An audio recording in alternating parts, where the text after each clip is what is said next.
जीत है मन के हारे हार। मन ही देव मन ही दानव, मन से बड़ा न कोई यार। जय श्री हरि जय श्री विष्णु।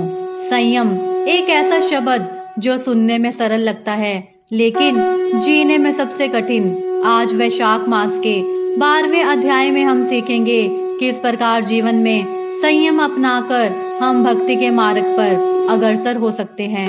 इस अध्याय में 3 ऐसी सच्ची और प्रेरणादायक कहानियां हैं जो न केवल आपकी आत्मा को स्पर्श करेगी बल्कि आपको भीतर से भी बदल देगी। सबसे पहले आइए शुरू करते हैं वैशाख मास महत्तम 12वां अध्याय।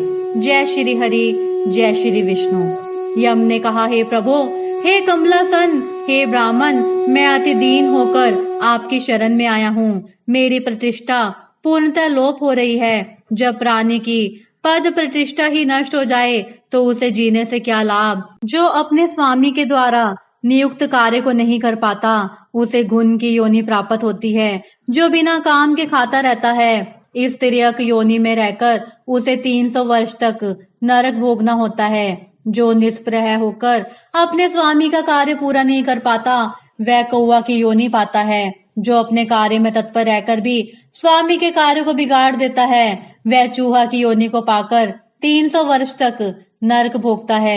जो समर्थ होने पर भी कार्य नहीं करता उसे बिल्ली की योनि प्राप्त होती है। हे प्रभु, मैं आपकी ही आज्ञा के अनुसार प्रजा के धर्म का साधन बनता हूँ और उनके कर्मों के अनुसार पाप और पुण्य की व्याख्या करता हूँ। धर्म और शास्त्र को जानने वाले ऋषि एवं मुनिजनों द्वारा बताए मार्ग का अनुकरण करता हुआ सबको फल देता हूँ। हे स्वामी, अब मैं आपके द्वारा नियुक्त पद पर कार्य करने में पूरी तरह असमर्थ हो रहा हूँ। राजा कीर्तिमान ने पृथ्वी से आपके द्वारा स्थापित नियमों को उखाड़ फेंका है। इस राजा के भय से पृथ्वी पर बसने वाले सभी प्राणी वैशाख मास के पवित्र धर्म कार्यों का विधि पूर्वक पालन कर रहे हैं। प्रजाजनों ने समस्त पितृश्रवों का पूजन, अग्निशोम आदि यज्ञ, तीर्थ यात्रादि समस्त शुभ कर्म, सांख्य योग और प्राणायाम आदि करना भी छोड़ दिया है।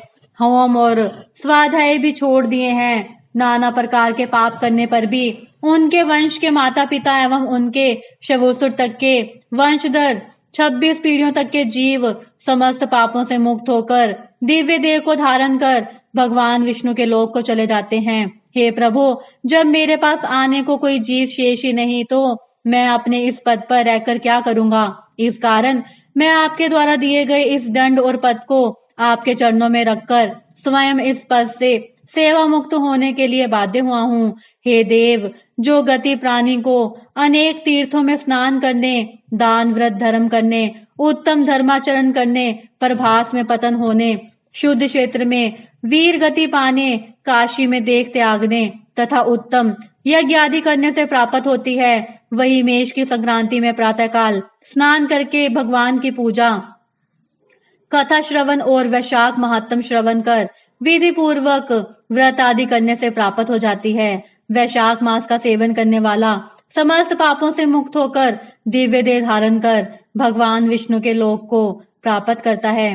राजा कीर्तिमान की आज्ञा के अनुसार उसकी समस्त प्रजा पापों से मुक्त होकर भगवान विष्णु के दिव्य लोक को प्राप्त कर रही है। अतः यह राजा मेरा सबसे बड़ा शत्रु है, साथ ही आपका भी शत्रु है। हे जगतपते, इस राजा को तो निग्रह करना ही उचित है। यदि इस राजा को कोई उचित प्रबंध नहीं किया गया तो वह भगवान विष्णु के चरणों के सहारे समस्त पृथ्वी के जीवों को अपने साथ विष्णु लोक को ले जाएगा। हे ब्राह्मण, हे देव, राजा कीर्तिमान ने तो मेरे पद की समस्त मर्यादा को ही नष्ट कर दिया है। हे देव, शट मार्जन की बात तो कभी पुराणों तक में नहीं सुनी। किसी क्षत्रिय राजा ने इस प्रकार का कभी भी व्यवहार नहीं किया। इस राजा कीर्तिमान को छोड़कर ऐसा कोई राजा पृथ्वी पर नहीं हुआ जो भगवान विष्णु के चरणों में इतना तत्पर रहा हो। इसने शट मार्जन की घोषणा करके वास्तव में सभी प्राणियों को पुण्यशील बना दिया है। फलत पृथ्वी के जीवों का यमलोक में जाने का मार्ग ही रुक गया है। जय श्री हरि जय श्री विष्णु। आइए अब सुनते हैं एक बंदर की प्रेरणादायक कहानी। एक बार एक गांव में बच्चों ने एक मिट्टी का घड़ा रखा जिसमें मिठाइयां भरी थी। घड़े का मुंह छोटा था। एक बंदर आया, उसने हाथ डाला, एक मुट्ठी मिठाई पकड़ ली, लेकिन अब हाथ बाहर नहीं निकल रहा था। वो परेशान हो गया, ना मिठाइयां छोड़ पा रहा था, ना हाथ निकाल पा रहा था। तभी एक साधु ने उसे देखा और बोला, मिठाई छोड़ दे, तुझे मुक्ति मिलेगी। बंदर ने मिठाई छोड़ी, हाथ बाहर आ गया। सीख, इच्छाएं जब तक पकड़ कर रखी जाएंगी, हम कभी मुक्त नहीं हो पाएंगे। त्याग ही पहला कदम है आत्मिक शांति की ओर। एक राजा शिकार करते हुए जंगल में एक साधु के पास पहुंचा। वो साधु ध्यान में लीन था। राजा ने पूछा, तुम यहाँ निर्जन वन में अकेले क्या सुख पाते हो? साधु बोले, मैंने अपने भीतर के शिकार को मार डाला है। काम, क्रोध, लोभ, यही असली शिकार है। जो इन्हें जीत ले वही सच्चा विजेता है। राजा सोच में पड़ गया। उसी दिन से उसने राजपाट छोड़कर संयम और भक्ति का मार्ग अपना लिया। सीख, जीवन का असली युद्ध हमारे अंदर है। बाहरी विजय व्यर्थ है जब तक हम अंदर के विकारों पर विजय न पाले। वृंदावन में एक ग्वाला था, गोपाल। वो रोज सादा भोजन करता, रोटी और गुड़। लेकिन एक दिन किसी ने उसे ढेर सारा भोजन दे दिया, पूड़ियां, मिष्ठान, दही बड़ा। उसने बिना सोचे सब खा लिया। नतीजा, पेट दर्द, उलझन और पूरा दिन खराब। रात को स्वप्न में श्री कृष्ण जी आए और बोले, गोपाल, शरीर को नहीं, आत्मा को तृप्त कर। संयम ही असली भोग है। सुबह से गोपाल ने फिर वही सादा जीवन अपना लिया। अब हर कोर के साथ नाम स्मरण करता। सीख, भक्ति का स्वाद स्वादिष्ट करने से कहीं अधिक गहरा होता है। जब तक इंद्रियां वश में नहीं, तब तक मन भी भटकेगा।